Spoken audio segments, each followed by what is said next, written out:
Hey, this is Adam Torres, and I'm here to tell you that it has never been easier to start your very own podcast. At Mission Matters, our goal is to amplify stories that matter. That means we want to help you start your podcast because your story matters. We can do this in 3 different ways. 1, join our podcast school and take a free or paid course. 2, visit our resources page where we've already figured out what you need, such as where to host your podcast. Or 3, heck, we can even do everything for you through our podcast agency, including editing for cheaper than you can do in-house. Oh, and no contract, service is month to month.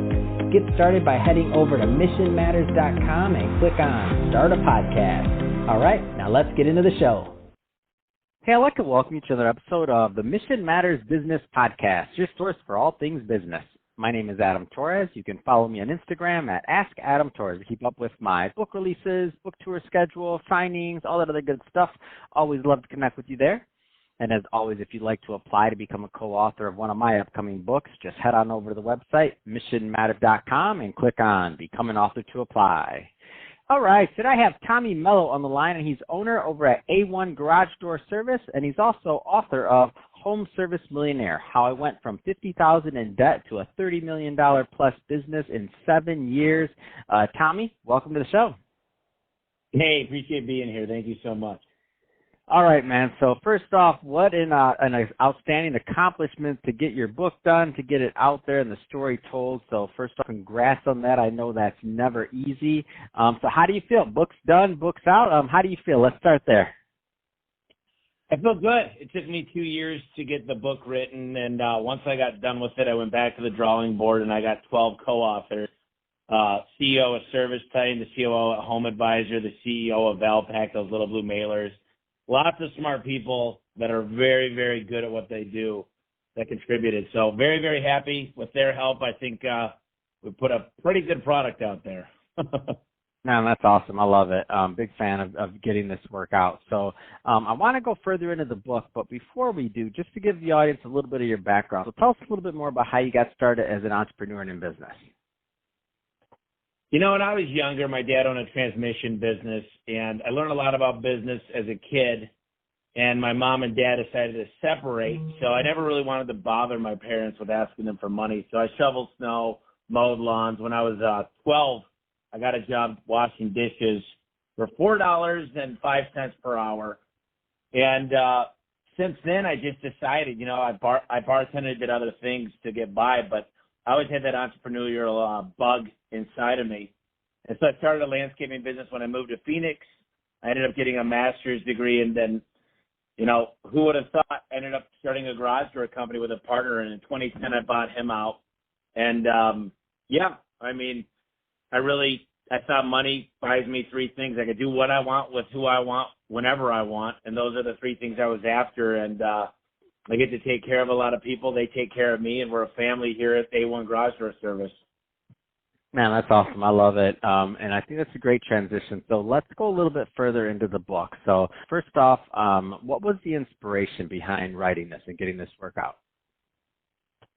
You know, I've made every mistake you could think of, and I know a lot of entrepreneurs say that, but I really took the wrong road on a lot of stuff. I mean, when it comes to screwing up my credit when I was younger, I paid for school with my credit, but every single thing I could do wrong, I jumped in head first. I took a lot of risks. I made a lot of mistakes, and I just thought someone could benefit to not go down the same roads I went down. They weren't devastating, but definitely could take the better side of the road, if you know what I mean. So that was really, I had a story, and I thought people could benefit from sharing it. That's awesome. I'm a big fan of that, and I like the thought process behind it because, you know, I'm biased, first of all, but I always feel like a lot of the best stories out there, a lot of the best, like, they don't get told. People don't get the book finished. They don't get it done. And because of that, you know, other people can't benefit or learn from it. If there was, and I know there's many, many things in the book that you want the readers to get out of it, of course, that's why you put it together. But if there was, like, you know, a top 1 or 2 things that you'd say, you know, this is one of the things that I want all of my readers to walk away with, what would that be? If I had to pick 2, number 1, I would say technology, I feel like, is the exponential differentiator right now. And using technology like a great CRM There's a great chapter about picking the right technology and learning how to adapt with it. And I would say, if I had to say two other things, actually, one is financial literacy. People hate income statements and basically P&Ls, and I love my financial quick check. So learning to love your financials, it's a scorecard and learning how to love it. And then the third thing is hiring A players. I say 1A equals 3B. When you learn to top grade, hire great people from the beginning and train them appropriately. So you hire, orient, train, and retain.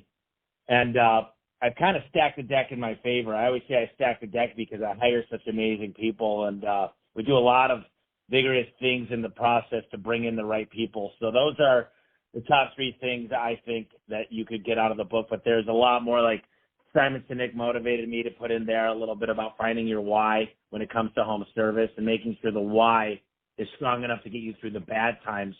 And the why is not just because I don't want to work for someone else, because that's not going to get you through the days that you can't sleep and the days when stuff just isn't going right. No, well said. So that being said, if somebody's going through the book and they're learning, because what I love about this is that you also talk a lot about, the models of things, how you were able to build, like you're obviously talking about the technology side of things. Talk a little bit more about like the models and how that plays a part in how you built your business overall, because I mean, to go from $50,000 in debt to $30 million plus business in 7 years. I know we can't cover all that on a 15-minute podcast, but like that's not an accident. Like there's some things that you did, I believe, or you had to have done to accomplish that type of feat. Yeah, I met a guy named Al Levy through my podcast, The Home Service Expert, and he came into my office and he said, "Show me your manual. Show me how people play the game." And I said, "What manuals? I only have my one manual." And he said, he saw me as a great student. And I got to tell you, I'm a student for life. And he actually was another person that wrote in the book, but I learned how to make manuals, how to give people the right recipe for success. So the manuals are how to play the game, and the key performance indicators are really what the score is. So that was like getting organized, understanding if I'm winning or losing the game, and creating around 5 key performance indicators around every single role, and learning how to pay people performance pay versus just hourly. Give them skin in the game. I used to get really excited when my commissionable employees made a lot of money because I knew I made a lot of money. And then whenever I'd have to do an annual review and I said, "Oh, it's time to give them a raise again," they didn't really earn it. I was devastated by the thought of that. So I decided to get away from tenure and decided to make everybody performance pay. So if you walked into my office in a month, you can make just as much money as the guy that's been here 10 years. People might not think that's fair, but the results are mind-blowing. Literally, the things that we do here, the people that actually have skin in the game, it just changes everything. Let's talk a little bit about your podcast. I love bringing podcasters on here to kind of spread their message. Talk a little bit more about your podcast and what listeners can expect from listening to it. It's been very successful. I had about 25,000 downloads last month. You can learn everything. Michael McKelowitz came on there towards the beginning a couple of years ago. He talked about profit first.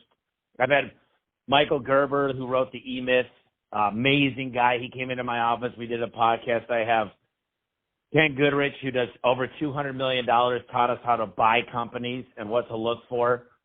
I had Gino Wickman and Mark Winters come on. They wrote the book Rocket Fuel. They're big guys about EOS. Al Levy came on 3 times. He talks about getting your business organized, how to figure out exactly what you want to do when it comes to building a business that's made to scale. But there's systems, there's standard operating procedures, there's checklists. I've had Alan Rohr come on and teach us about the financials and how to read financials and how to have a weekly check, know what's in the bank account at all times, understand what a balance sheet and an income statement. Because if you're like me, it's kind of like going to the doctor. We don't love to do it, but it's really good when you learn to go to the doctor and get checked up. And that's, to me, what's knowing in the bank, knowing the credit cards, knowing the big distribution centers, how much you owe them. And now I look forward to that meeting every week, where it used to be something I really despised. And I just get on the podcast kind of like me and you are doing. I dig into where it seems relevant. I'm in the fight every day, just like every other home service company owner and managers. And so we're trying to get just amazing people on the podcast that could contribute to just a day-to-day talk, whether that's, like I said, mergers and acquisitions. It could be about marketing. It could be sales, building culture, leadership, advertising. The things I love, we discuss every single week on the Home Service Expert. Man, that's awesome, Tommy. So that being said, so if somebody's listening to this and they want to connect with the Home Service Podcast, they want to pick up a copy of your book, or just, follow what you're doing overall, I mean, what's the best way for my audience to connect with you and your brand? They get the homeserviceexpert.com/podcast. We set up a special link. It's homeservicemillionaire.com/special. They get a copy of the book. They pay for shipping and handling. You've heard of that. It basically covers the cost. It's cheap. It's a hardcover book. We've put a lot of time, effort, and energy. We don't make any money on the book. I'm just trying to get the message out there. But that's really the biggest ways to connect with me. I think that you'll find it's something for everybody. I don't care what kind of business you're in. If you're thinking about starting a business, there's a lot of podcasts that I've had that just really they've literally changed lives. I think that the podcast is people follow it and they say, man, it's got to be relevant. It's got to be talking about what's going on today. We talk about, I get a lot of CPAs on there. We talk about tax advantages. We talked about the PPP money. You name it, I pretty much covered. It's an hour long. I got you beat because I get to talk for an hour. You got to do yours in 15 minutes. All good, man. Love it. Big fan of what you're doing, Tommy. I wish you continued success on this. I definitely want my audience to go check it out. So it's the Home Service Expert Podcast. Definitely go give that a listen, and don't forget to subscribe if you like what you hear. And to the audience, as always, thank you for tuning in. Hope you got a lot of value out of this. If you did, don't forget to subscribe to the podcast, leave me a review on the Apple iTunes Store, and if you're watching this on our YouTube channel, Mission Matters Business, definitely give us a subscribe there and leave us some comments in the video. Love to know what kind of projects and things that you're working on. And Tommy, thanks again for coming on the show. Thanks, Adam. Appreciate you.